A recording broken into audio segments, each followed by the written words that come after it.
Olá, saudações! Bem-vindos a Dicas do Zé. Josh Mellerman é o vocalista de uma banda de rock americana chamada High Strung. Mas para nós, o que importa mesmo é que ele é o escritor do excelente livro Caixa de Pássaros, publicado pela Intrínseca. Esse aqui é seu romance de estreia e Josh se utiliza de um recurso literário quase infalível, que é o medo do escuro, que nada mais é do que o nosso medo do desconhecido e das possíveis criaturas que habitam essa região nebulosa, seja do ambiente físico, seja do ambiente mental, psicológico. E Josh ele trabalha muito bem esse nosso medo ancestral da escuridão. Sua narrativa, alternando entre o presente e o passado, mostra um mundo pós-apocalíptico, onde aparentemente há algo que, se o ser humano ver, enxergar, o leva a uma loucura quase que imediata. Então, ao enlouquecer, ele comete não só assassinatos, como suicídios, e assim de forma horrenda. Há algo no mundo, algo permeando as ruas, as cidades, as casas, que levam essas pessoas a enlouquecer de forma completa mesmo e se matar e matar os seus semelhantes. A princípio, as notícias são esporádicas, sabe? Quando você acessa a internet e começa a ver alguns vídeos, algumas informações, a maioria das vezes a gente acaba não acreditando naquilo que está vendo. Só que nesse caso, os casos vão aumentando, as notícias vão se tornando mais frequentes, então parece que é algo verdadeiro. E quem acompanha essa jornada de terror, quem nos acompanha nessa caminhada pelo escuro, é a personagem Mallory. A princípio, ela mora com a irmã e, como eu disse, elas estão ali acompanhando todas essas notícias de uma forma, a irmã um pouco mais crédula e Mallory não acreditando muito naquilo que ela está vendo. Parece que algo começou na Rússia, e eles estão lá nos Estados Unidos e falam, não, isso aí está muito longe, não sei se isso é verdade ou não. Só que aos poucos os acontecimentos vão se aproximando e quando ocorre em solo americano, já desperta medo nas duas irmãs. É uma história assim impressionante, porque ao contrário das outras narrativas de pós-apocalípticas, de fim de mundo, né, de situações distópicas, essa aqui ele não foca muito na questão de como sobreviver em relação à logística, comida, água, transporte. É mais voltada para o interior dos personagens, o medo que as pessoas sentem. No caso, a Mallory, a protagonista, ela reflete todos os nossos medos em relação ao estranho, ao desconhecido. Afinal, não se pode olhar para o que está acontecendo.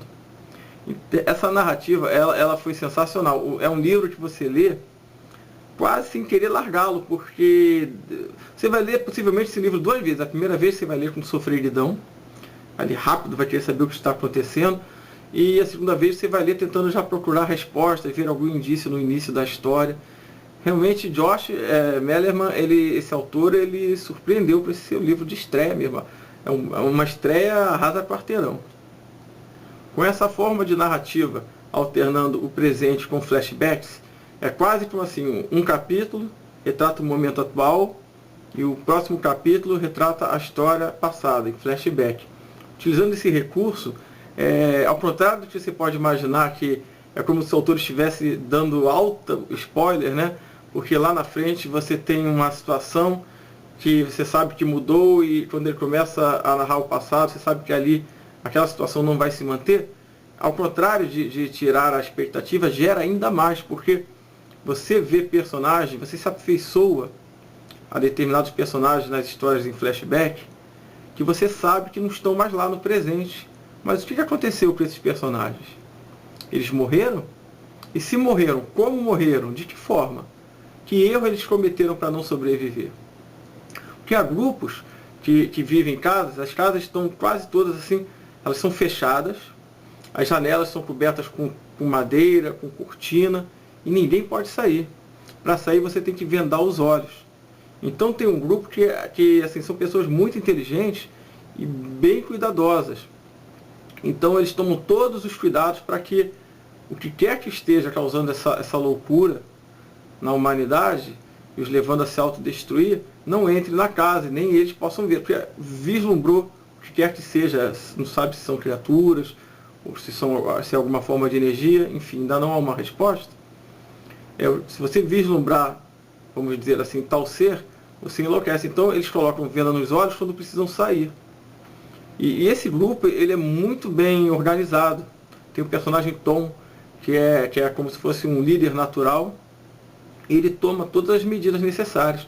Quando, por exemplo, precisa sair para pegar água do poço, essas cenas são assim, muito tensas.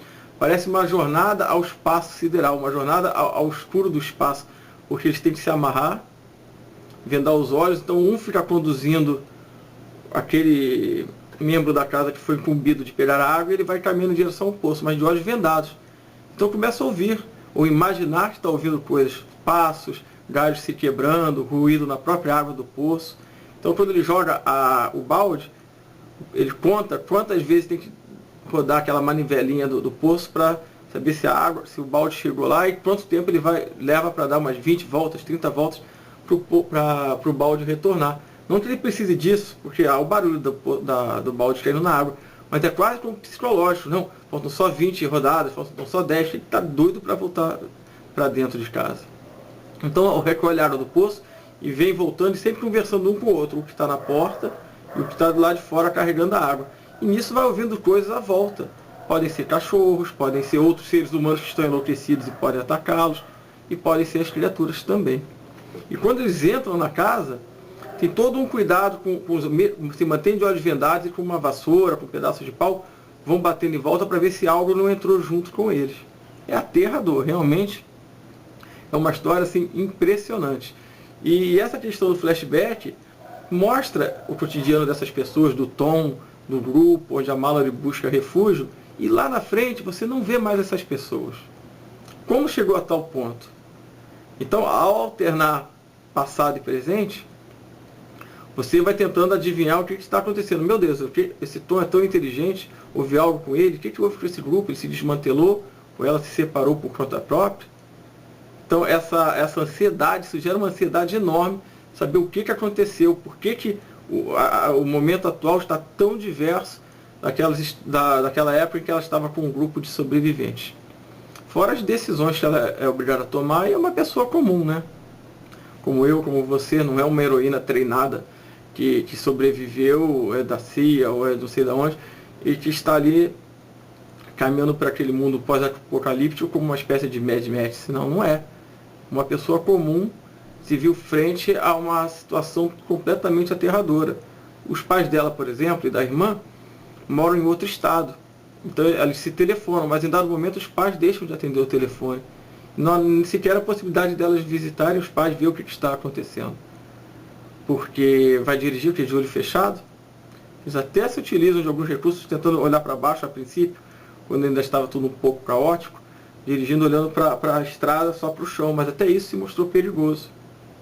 Então é uma história impressionante, que a princípio, como eu disse, você vai ler assim de roldão, vai ler direto. Acho que é capaz de terminar o livro em 3, 4 dias ou menos. Depois você vai querer ler de novo, para ver como que essa trama, se há algum indício no meio que você deixou passar devido à ansiedade. Então chega um dado momento, como os capítulos em flashback são mais longos do que os capítulos do tempo presente, você vê que o passado está começando a se aproximar. Em dado momento, talvez lá para o final do livro, eles entram, o passado e o presente finalmente se encontram e a narrativa entra em sincronia e você vai passar a seguir uma narrativa única, uma linha única de tempo. E essa mudança também é muito bacana, ela faz com que sua perspectiva do livro se altere. O autor é fantástico, ele como vocalista de banda de rock, se ele escreve as letras dessa banda, eu tô doido para conhecer.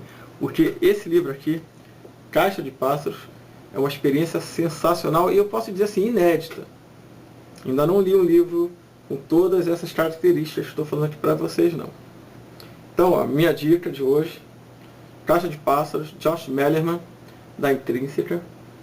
E, por via das dúvidas, antes dê uma curtida se vocês gostaram, divulguem o canal, mas quando forem sair, quem sabe não é melhor vendar os olhos.